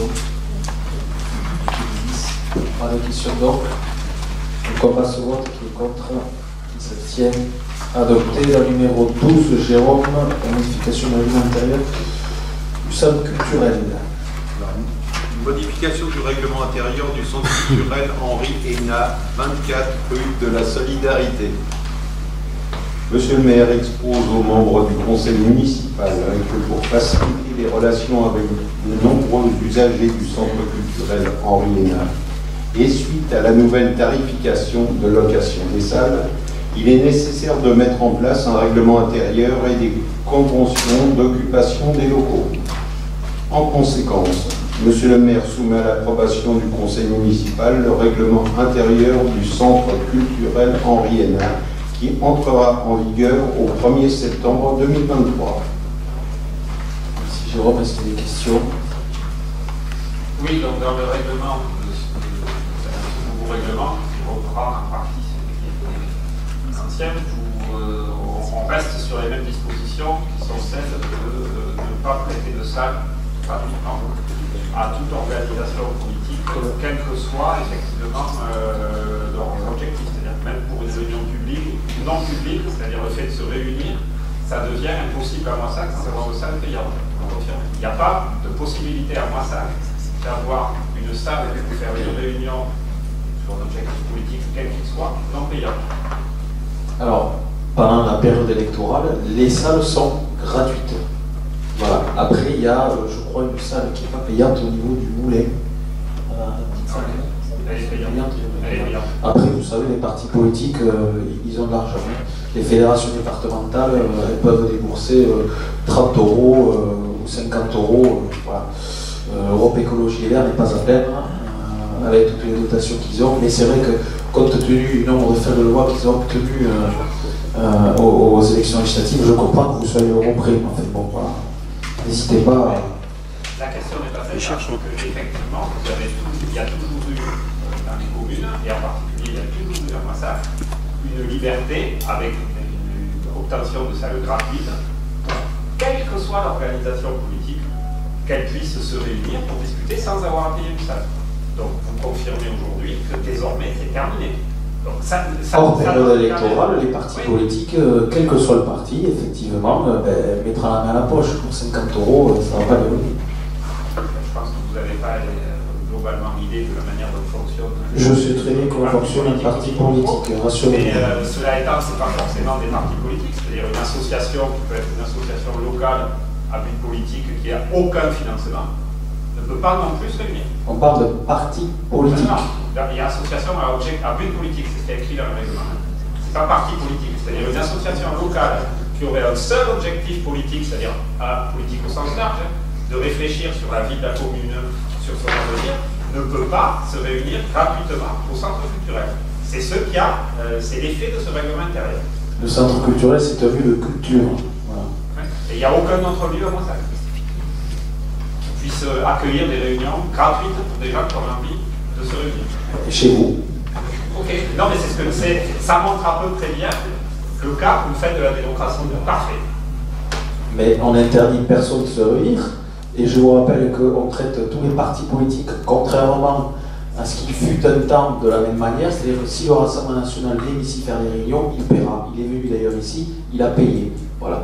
Donc tous les partis payent parce que les partis en plus ont les moyens de payer, donc il n'y a pas de souci là-dessus. Et par contre, effectivement, lors des périodes électorales, le centre culturel sera ouvert aux partis politiques, quelles que soient les élections lors des périodes électorales. On pourrait très bien le refuser, mais je ne suis pas allé jusque-là. Ça viendra peut-être. En tout cas, pour répondre Non, à votre question. non, je vous interdirai pas de vous exprimer. Et puis vous avez fait des demandes d'ailleurs pour le groupe TEPS que nous avons honorées. Et je ne suis pas certain que si j'avais été à votre place, elles auraient été honorées. Donc, on passe au vote. Qui est contre? Qui s'abstient? Donc, abstention contre. Contre. Délibération adoptée. La numéro 13 de Stéphanie, puisque Sophie n'a pas pu arriver à voter.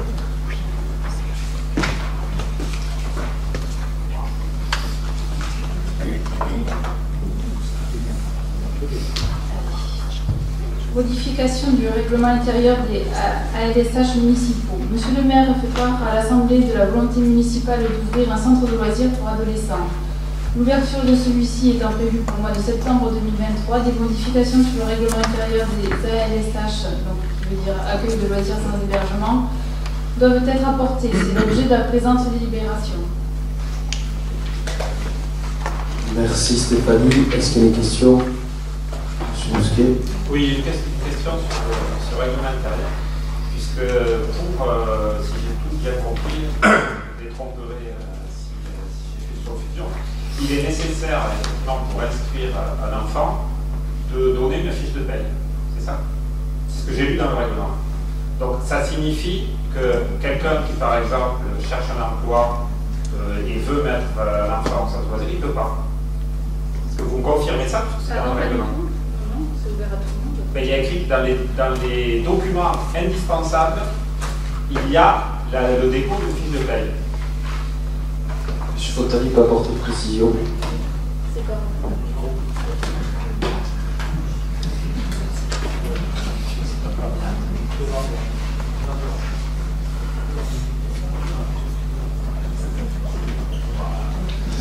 Bonsoir. Nous avons que sur ce thème précis, c'est un choix. Pour l'attestation, c'est une attestation employeur qu'on nous demande. Donc c'est bien ça. C'est-à-dire quelqu'un en recherche d'emploi ne peut pas laisser un enfant. Si, bien sûr. On n'a jamais changé à qui que ce soit. Ah bon, mais donc c'est pas une. Parce que ça porte vraiment à confusion là, parce que c'est une pièce indispensable pour. Donc vous me confirmez que malgré ce règlement, on peut effectivement ouvrir et laisser des enfants si on n'a pas une attestation employeur. Évidemment, en fonction des places aussi. Ah ben, en fonction des places, ça je peux tout à fait entendre. Pardon, je pense qu'il faut prendre ça comme une liste de pièces qui sont sollicitées pour ceux qui rentrent dans le cadre de la sollicitation, bien entendu. Donc il n'y a pas de gêne à un moment donné de demander un salaire pour les gens qui travaillent. Et ceux qui ne travaillent pas, par définition, ne pourront pas le produire, puisqu'ils ne travaillent pas. Donc voilà, donc on est sur cette base-là. On ne fait pas de discrimination à ce niveau-là. Il n'y a aucun problème là-dessus. C'est marqué quelque part que c'est permis à ce soir. Oui, en effet. Comme c'est une pièce indispensable pour le dossier, ça peut porter à confusion, mais ça peut porter à interpellation. Indispensable. Donc, est-ce qu'il y a d'autres questions? Donc on passe au vote. Qui est contre? Qui s'abstient? Délibération adoptée à l'unanimité? Oui. Numéro 14, Stéphanie Gaillet, modification du projet éducatif de l'accueil du 3-17 ans. Monsieur le maire rappelle que la mairie de Moissac est considérée par la SDJES, donc qui veut dire Service départemental à la jeunesse, à l'engagement et au sport, comme organisatrice d'accueil de mineurs. À ce titre, comme le règlement l'impose, la collectivité doit établir un projet éducatif pour toutes ces structures d'accueil. ALAE et ALSH, un projet éducatif spécifique aux adolescents a été voté en septembre 2022. Pour répondre aux attentes du SDJES, 2 modifications ont été faites sur ce projet avec l'ajout d'une partie concernant l'organisation des ALAE, puis l'ajout d'une autre partie concernant les publics accueillis sur ces différentes structures. C'est l'objet de la présente délibération. Est-ce qu'il y a des questions? Non, pas de questions, donc on passe au vote. Qui est contre? Qui s'abstient? Délibération adoptée. La numéro 15, idem, mais pour l'accueil des mineurs de 12-17 ans. Toujours Stéphanie. Donc, dans le cadre de l'accueil périscolaire, donc les mercredis mercredis et extrascolaires pour les vacances, de l'accueil de loisirs adolescents, la commune doit établir un projet pédagogique qui formalise les conditions de fonctionnement et sert de référence éducative. Ce projet pédagogique fut voté au conseil municipal du 29 septembre 2022. Cependant, la CAF, pour être en conformité avec sa réglementation sur la délivrance de la prestation de services, demande à ajouter les éléments suivants. La mention d'une ouverture et un accès à tous visant à favoriser la mixité sociale, modification apportée au paragraphe B de paiement, page 7, et citer la charte de la laïcité de la branche famille, modification apportée à l'objectif numéro 4, page 4, et dans le tableau, page 5. C'est l'objet de la présente délibération. Des questions? Pas de questions. Donc on passe au vote. Qui est contre? Qui s'abstient d'adopter le numéro 16 de Marie Goulard concernant le partenariat entre la ville et l'ENT, l'éducation nationale pour l'ENT. Convention de partenariat pour la mise à disposition d'un environnement numérique de travail ENT école, année scolaire 2023-2024. Le développement des usages du numérique à l'école est un enjeu majeur pour la réussite des élèves. L'Académie de Toulouse permet à toutes ces écoles de bénéficier d'un ENT, environnement numérique de travail, qui regroupe dans un espace sécurisé divers services pédagogiques et des ressources numériques de qualité permettant aux élèves d'obtenir les compétences exigibles au niveau du brevet informatique et Internet, attestation faisant partie des programmes de l'école élémentaire. En outre, cet espace de travail intègre également des modules de communication à destination des familles pour l'école et pour la commune. La ville souhaite ainsi poursuivre sa contribution au développement de ces nouveaux usages de l'école pour satisfaire et favoriser le succès au plus grand nombre d'élèves. Cette démarche est conventionnée chaque année entre la municipalité et l'éducation nationale. La participation financière de la ville est de 360 € par an, soit 45 € par école. Merci Marie. Des questions? Aucune question, passe au vote. Qui est contre? Qui s'abstient? Adopté. Le numéro 17 de René Stéphanie pour la convention d'objectif de financement pour le LAE. Par leur action sociale, les caisses d'allocation familiale contribuent au renforcement des liens familiaux, à l'amélioration de la qualité de vie des familles et de leur environnement social, au développement et à l'épanouissement de l'enfant et de l'adolescent, au soutien à l'autonomie du jeune adulte et à la prévention des exclusions. Au travers de diagnostics partagés, les CAF prennent en compte les besoins des familles et les contributions des partenaires. Les habitants et les usagers sont associés à l'expression des besoins sociaux et à la définition des modalités pour les satisfaire. La couverture des besoins est recherchée par une implantation prioritaire des équipements sur des territoires qui en sont dépourvus. L'offre de services doit bénéficier à l'ensemble des familles et accorder une attention particulière aux familles à revenus modestes et celles faisant face au handicap d'un parent ou d'un enfant, notamment au travers d'une politique facilitant leur accès. Les actions soutenues par les CAF visent à développer l'offre d'accueil du jeune enfant en luttant contre les inégalités sociales et territoriales et en améliorant son efficience. Accompagner le parcours éducatif des enfants âgés de 3 à 11 ans. Soutenir les jeunes âgés de 12 à 25 ans dans leur parcours d'accès à l'autonomie. Valoriser le rôle des parents et contribuer à prévenir les difficultés rencontrées avec ou par leurs enfants, contribuer à l'accompagnement social des familles et développer l'animation de la vie sociale, afin d'accompagner et de soutenir les collectivités en faveur de l'accès réel de tous les jeunes enfants au mode d'accueil avec un double objectif de conciliation vie familiale, vie professionnelle et d'investissement social. La CAF du Tarn-et-Garonne invite la commune de Moissac à poursuivre les actions menées depuis le 1er avril 2021 en signant la convention d'objectifs et de financement pour la prestation de services du AF et du bonus territoire CTG, donc convention territoire global, dès lors qu'ils remplissent les obligations réglementaires définies dans le Code de la santé publique. Cette convention est conclue du 1er janvier 2023 au 31 décembre 2024. C'est l'objet de la présente délibération. Merci Stéphanie. Des questions sur cette délibération? Non. Alors, Pas de questions, donc on passe au vote. Qui est contre? Qui s'abstient? Délibération adoptée. Belette qui prendra donc place à la micro-crèche à chaud ainsi qu'à la petite crèche du Sarlat. Numéro 18, Annie, pour l'aide à l'installation des commerçants. La ville de Moissac connaît une baisse de l'offre commerciale depuis plusieurs années. La phrase qui va suivre va certainement faire sourire monsieur Bousquet, mais force est de constater que depuis 3 ans, c'est la vérité, nous assistons à une baisse de la vacance commerciale dans le centre-ville historique. Mais il est cependant nécessaire de soutenir l'offre et d'envoyer des signaux forts aux consommateurs locaux. À ce titre, la ville a bénéficié de l'éligibilité au FISAC et bénéficie d'un volet de redynamisation commerciale au sein des dispositifs bourg-centre et petites villes de domaine. Au regard des difficultés des entrepreneurs à lever des fonds auprès des financeurs et au regard des temps de consolidation du modèle économique du système du commerce physique confronté à l'e-commerce, la commune souhaite accompagner les porteurs de projets lors de la phase d'amorçage afin de densifier l'offre sur le territoire. Il s'agit d'offrir aux habitants les produits et services attendus qui garantissent sur le long terme l'attractivité de la ville et de permettre d'allonger la durée de séjour des visiteurs pour augmenter la dépense sur site.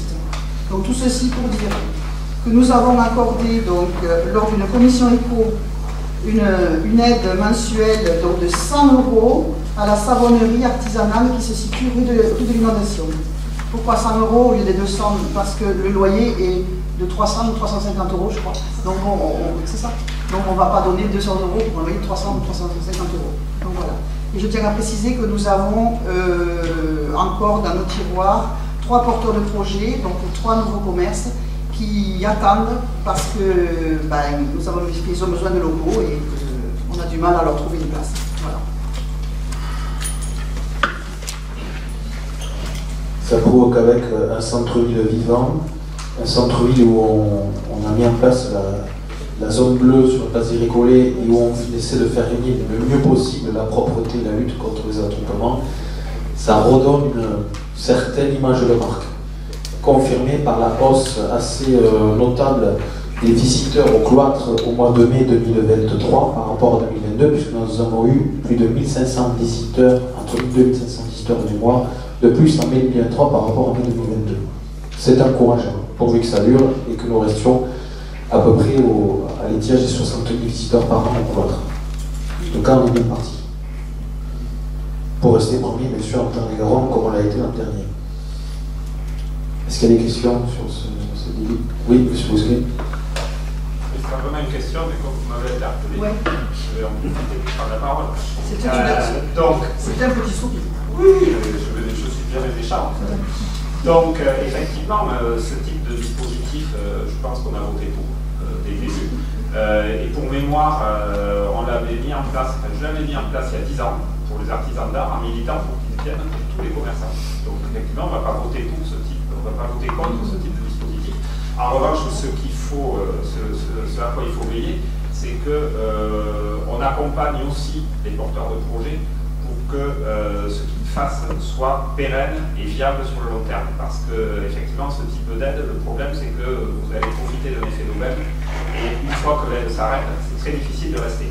Et la deuxième remarque, elle a trait au commerce de bouche et au restaurant, puisqu'on sait que c'est fondamental, une ville comme la nôtre, d'avoir un tissu suffisamment important de commerce de bouche et de restaurant. Et en termes d'offres de restauration, je pense qu'on est en baisse notable. Et ça, c'est relativement dangereux parce que ça fait partie des choses qui attirent les personnes de l'extérieur. Et deuxièmement, on n'a plus de poissons de vie depuis maintenant. Donc je vais vous répondre. Alors en ce qui concerne les défections, donc nous avons un commerce à qui on avait attribué une aide qui a fermé, c'est le Petit Loup. Voilà. En ce qui concerne les restaurateurs, c'est bien joli, mais dans la mesure où effectivement ils sont ouverts une fois de temps en temps, enfin, c'est exagéré, mais ils sont fermés le lundi. Ils sont fermés parfois le mardi, ils sont fermés. Alors à un moment donné, oui, donner des aides, oui, mais je sais pas, comment faire? D'autant que je précise que nous avons modifié il y a un début de mandat le règlement d'attribution pour permettre aux restaurateurs qui s'installent sur la zone du Parvis de bénéficier de ces aides.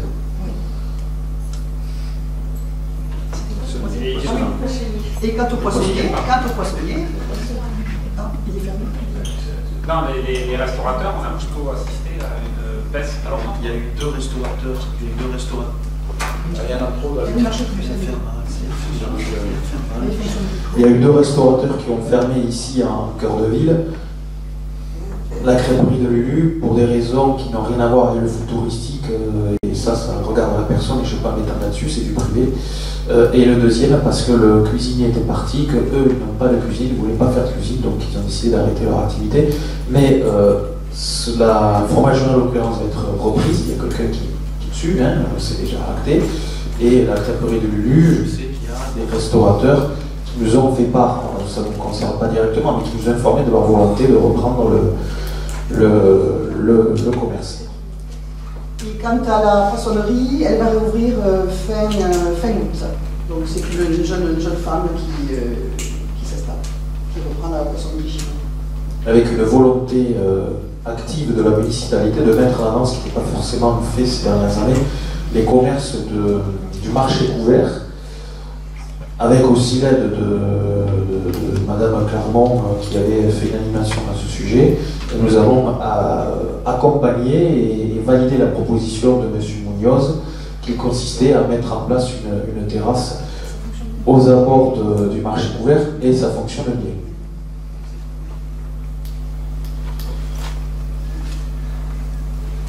Et voilà. Sous l'œil très vigilant de la présidente des commerçants qui m'a public ce soir. Non, le public n'a pas le droit de s'exprimer là, comme c'est. Oui. Philippe, vas-y, oui. En rapport aux aides qui sont données aux commerçants. Comme commerçant moi-même, lorsque j'ai repris le local, puisque j'ai pas acheté le local, mais j'ai repris le local, j'avais un prévisionnel. S'il y a des aides qui sont comprises dedans et qu'elles n'ont pas de pérennité, à un moment donné, on n'en tire pas compte dans le prévisionnel, ça s'arrête, on sait que ça va s'arrêter au bout de 6 mois ou d'un an. Excusez-moi, mais ça manque un petit peu de sérieux de la part des porteurs de projet que de venir sans un prévisionnel, venir quémander de l'argent à la mairie pour, et puis même pas tenir un an, parce qu'il y a eu quelques-uns qui sont venus, qui ne sont même pas tenus un an. Quoi. Donc c'est pas très sérieux, donc je pense qu'il va falloir de vigilance. Il y a toujours un prévisionnel. On le demande, il y a toujours un prévisionnel. Là, à ce qui concerne le petit bout, je ne sais pas. Non, mais il y a eu d'autres, je me souviens, il y a quelques années, il y a eu d'autres projets. Et le commerce qui était à l'extérieur de Moissac, des affaires, je suis sûr que marché aux affaires. Marché aux affaires, il n'y a pas plus longtemps non plus.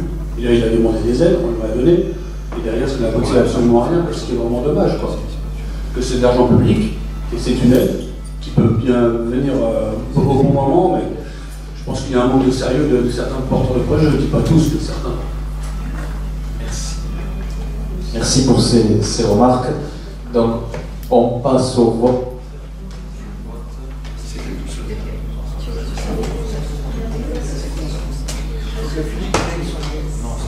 On va faire lancer.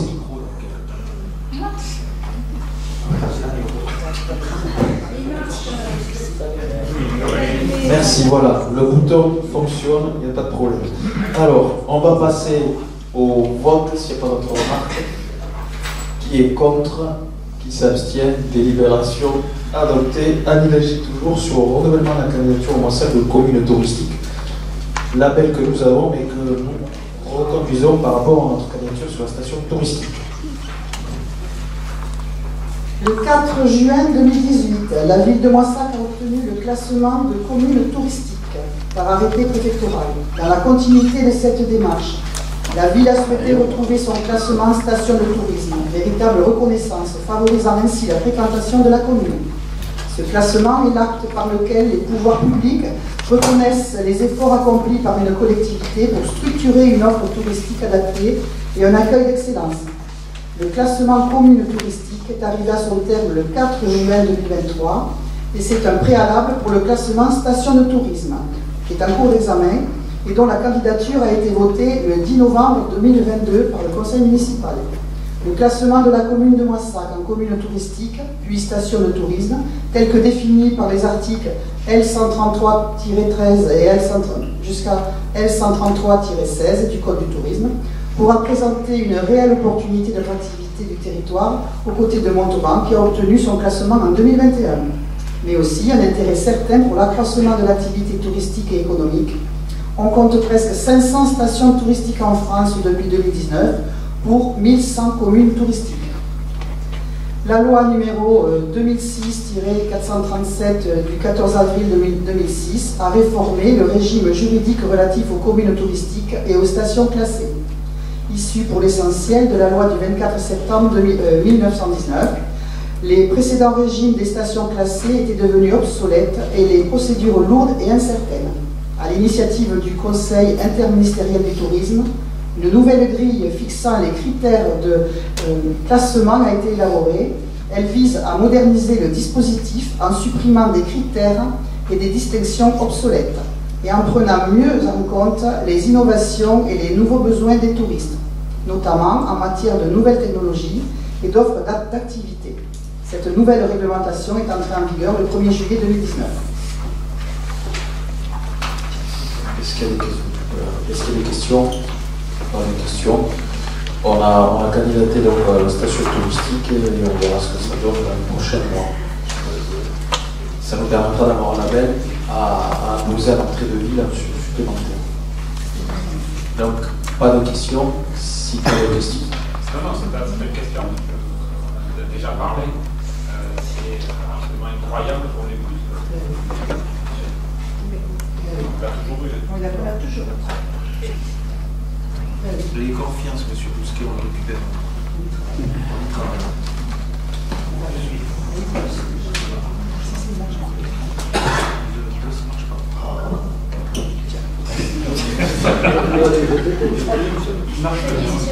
Allez, celui-ci marche, parfait. Donc, on passe au vote. Qui est contre? Qui s'abstient? Délibération adoptée. Numéro 20, convention de mise à disposition ponctuelle de locaux du domaine public.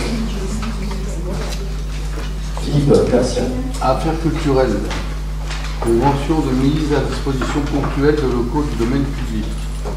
S'inscrivant dans la volonté de la municipalité de permettre aux associations de se réunir et d'organiser des conférences ou d'autres actions ponctuelles, il est apparu la nécessité d'établir une convention type permettant de mettre à disposition différents locaux ou espaces du domaine privé de la commune. Cette convention concerne particulièrement les demandes qui sont faites par des associations d'utiliser la salle 2 et la salle dite des cuisines du centre culturel Henri Hénard, ainsi que les salles de réunion du Moulin de Moissac. Merci Philippe. Merci Philippe. Donc voilà, ça reprend le débat qu'on a eu tout à l'heure, puisque en fait, c'est une convention qui est relative au règlement que nous avons fait il y a quelques minutes. Alors, comme je lis les documents que vous avez envoyés, j'ai aussi lu la convention. Et dans cette convention, il y a quelque chose que j'ai absolument pas compris pour la cuisine du centre culturel. C'est-à-dire que pour la cuisine du centre culturel, il y a une case où on vous l'a donnée à titre gratuit ou à titre payant. L'un ou l'autre. Sans aucun critère précisé pour savoir si elle est donnée à titre gratuit ou payant. Alors c'est dans la convention, je ne sais plus à quelle page, je ne vais pas la retrouver là. Et si vous cherchez la convention pour les locaux de la cuisine, à un moment il y a deux cases. Obtenu à titre gratuit, obtenu à titre payant. Donc c'est ni pourquoi ni comment. Alors, il y a une tarification différenciée entre les associations communales et hors communales.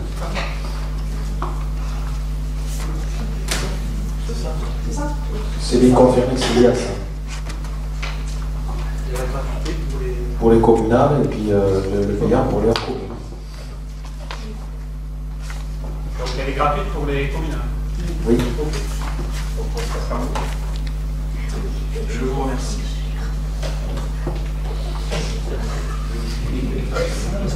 Donc, on passe au vote. Qui est contre? Qui s'abstient? Donc, à l'unanimité, délibération d'adopter la numéro 21 Jessie sur les avis de Camille et non gentil petit chat et chaton.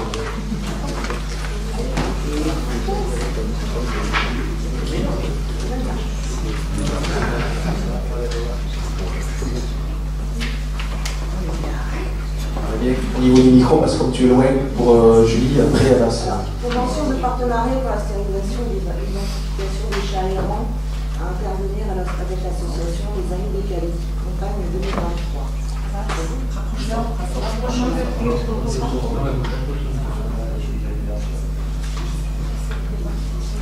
Monsieur le maire expose aux membres du conseil municipal que la commune fait face à une prolifération de chats errants.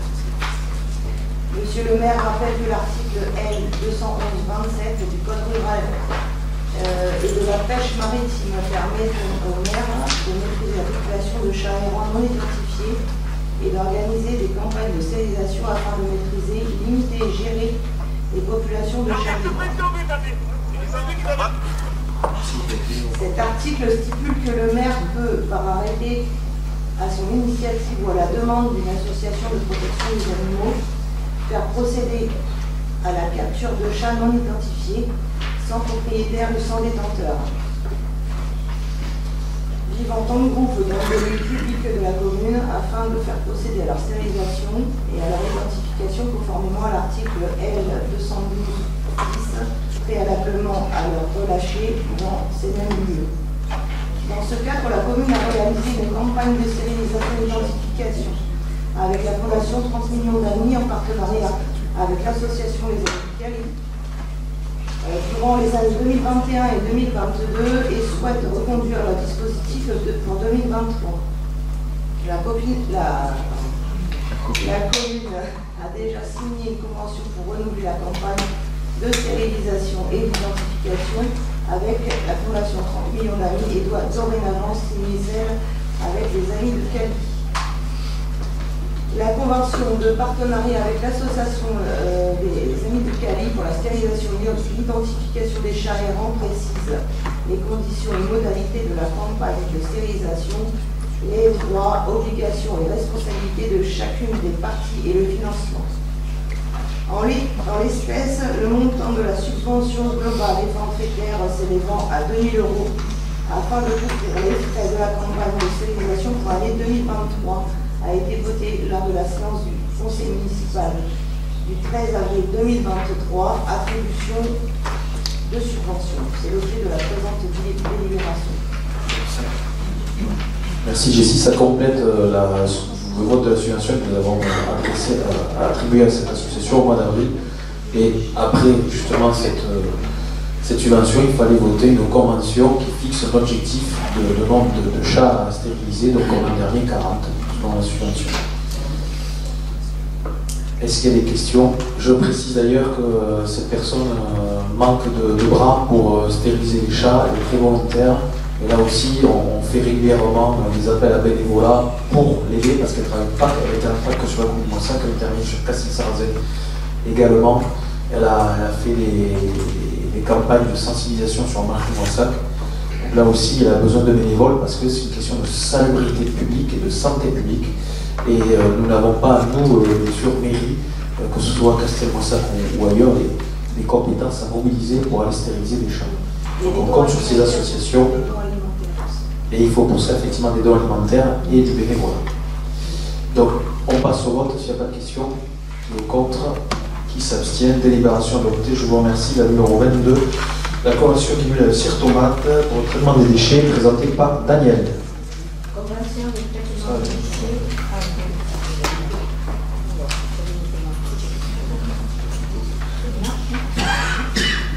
Convention de traitement des déchets avec le cire tomate.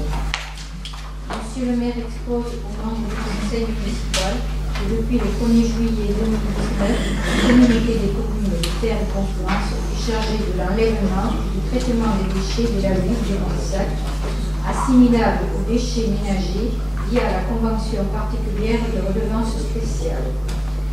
Suivant la délibération numéro 21 du 11 juillet 2019, la commune de Moissac et de Circomade ont signé une convention de traitement des déchets non ménagers assimilables aux déchets ménagers collectés par les services municipaux, principalement les déchets du marché du week-end, pris en charge directement par le Circomade, syndicat mixte de traitement des déchets du Grand Montauban et de terres de confluence, pour une durée d'1 an renouvelable 2 fois. Dans le cadre Dans ce cadre, les déchets non ménagers, assimilables aux déchets ménagers, sont déposés par les services municipaux aux clés de chargement des ordures ménagères situées sur le territoire de la commune de Castel-Sarrazin, au lieu-dit Pont de Béart. Cette convention arrivant à son terme, il convient de la renouveler pour une période d'1 an, renouvelable 2 fois, à compter du 1er janvier 2023. En contrepartie du service rendu, la commune quittera envers le Cirtomad une redevance calculée chaque année en fonction du coût de traitement des déchets facturés par le Cirtomad. Sur la base des contributions estimatives chaque année, ramenées à la donne avec la répartition suivante. Coût de transfert et traitement des ordures ménagères résiduelles, fonction administration générale et fonction incinération. Coût de transfert et traitement de la collecte sélective, fonction administration générale et fonction tri. La fonction tri prise en compte est à un minimum de 0 €, soit pour l'année 2023, fonction administration générale, 34,71 € tonnes. Fonction incinération, 144,19 € tonnes. Fonction tri, 0 € tonnes. Tarif 2023, 178,90 € tonnes TTC, la tonne pour les ordures ménagères. 34,74 € tonnes TTC, la tonne pour la collecte sélective recyclable. Les tarifs sont révisables chaque année, conformément à l'évolution proportionnelle des contributions du Cirtomad. À ce titre, il est donc proposé au Conseil municipal d'approuver les termes de la convention de traitement des déchets proposée par le Cirtomad. Merci Daniel. Y a-t-il des questions sur les délibérations que l'on prend chaque année? Pas de questions, donc on passe au vote. Qui est contre? Qui s'abstient? Délibération adoptée. La dernière délibération avant de partir en congé, Claudine Matala. Claudine, pour le contrat entre la mairie et la Poste pour la campagne de recensement 2024. Service à la population. Contrat à intervenir à la Poste pour la campagne de recensement 2024. Actuellement, la campagne de recensement de la population est assurée par 3 agents recenseurs recrutés par la collectivité et un coordonnateur, agent municipal au service accueil état civil. Le coût pour la collectivité est de 7 845,12 € pour la campagne 2022 et de 8 862,86 € pour la campagne 2023. Pour la campagne 2024, la Poste a proposé ce service à la mairie de Moissac dans le cadre de la loi Pacte du 22 mai 2019. En effet, cette loi permet aux communes de conférer désormais la mission d'agent recenseur à une entreprise prestataire. Ce partenariat entre la commune et la Poste a touché pour la campagne 2023 39 communes en France. La Poste sélectionne les postiers qui sont formés par l'INSEE comme des agents recenseurs. Le coût pour la collectivité est estimé à 6 230,40 € TTC, avec 2 postiers mis à disposition pendant 8 semaines, avec un nombre maximum de 250 logements confiés à chaque postier. Ainsi, la collectivité pourra se concentrer sur l'organisation et le suivi du recensement à travers le coordonnateur désigné par la collectivité parmi ses agents, déléguer le recrutement et l'acte de recensement à un prestataire, disposer l'agent recenseur reconnaissant le territoire et formé par l'INSEE, maintenir voire améliorer le taux de collecte des années précédentes. La commune a candidaté par courrier auprès du directeur régional de l'INSEE pour la campagne 2024. L'INSEE publiera le décret fixant la liste des communes autorisées suite à ces candidatures. Les communes qui seront inscrites dans le décret pourront par la suite contractualiser avec la Poste pour le recensement 2024. Merci Claudine. Y a-t-il des questions? Si ce n'est que nous réalisons des économies. Pas de questions, donc on passe au vote. Qui est contre? Qui s'abstient? Délibération adoptée. J'avais une précision, une information concernant avant de vous libérer. Le 12 décembre 2022, on a vous m'avez fait des délégations pour mettre en valeur le type de recette présenté par le comptable public sur les montants inférieurs à 5 000 €. Ce montant a été fixé avant la parution d'un décret qui s'applique désormais, enfin qui est paru le 29 juin exactement, et le 29 juin est paru au journal officiel le 30 juin, qui prévoit un seuil de délégation à 100 € maximum. Donc on doit appliquer ce décret. Donc sur le prochain conseil municipal qui se tiendra fin octobre, début novembre, on devra prendre une délibération en ce sens pour s'aligner sur le décret. Je peux avoir une question sur les décisions. Elles sont ouvertes. Vous avez Oui. Parce que, effectivement, c'est dans le même ordre d'idée que ce que je veux dire. On a voté, le conseil municipal a voté une délégation pour que, effectivement, les tarifs, désormais, les fixiez vous-même. Et non plus qu'ils soient examinés en conseil municipal.